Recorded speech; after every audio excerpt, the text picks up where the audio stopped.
ಭಾರತೀಯ ರೈಲ್ವೆ ದೇಶದಲ್ಲಿ ಮೊದಲ ಬಾರಿಗೆ ವಂದೇ ಭಾರತ್ ಎಕ್ಸ್‌ಪ್ರೆಸ್ ಮೂಲಕ ಜೀವಂತ ಹೃದಯವನ್ನು ಯಶಸ್ವಿಯಾಗಿ ಸಾಗಿಸುವ ಮೂಲಕ ವೈದ್ಯಕೀಯ ಕ್ಷೇತ್ರದಲ್ಲಿ ಹೊಸ ಮೈಲಿಗಲ್ಲು ಸಾಧಿಸಿದೆ.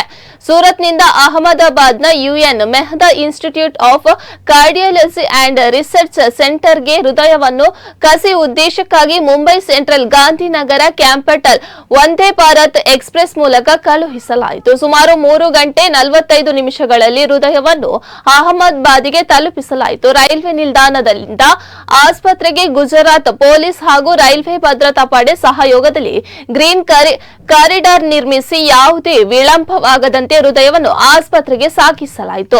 ಹೃದಯ ಸೇರಿದಂತೆ 2 ಮೂತ್ರಪಿಂಡಗಳು ಮತ್ತು 1 ಯಕೃತ್ತು ಸೂರತ್ನಲ್ಲಿ ವಾಸಿಸುತ್ತಿದ್ದ ಒಡಿಶಾ ಮೂಲದ 36 ವರ್ಷದ ಜವಳಿ ಕಾರ್ಮಿಕನಿಂದ ಅಂಗದಾನದ ಮೂಲಕ ಪಡೆಯಲಾಯಿತು.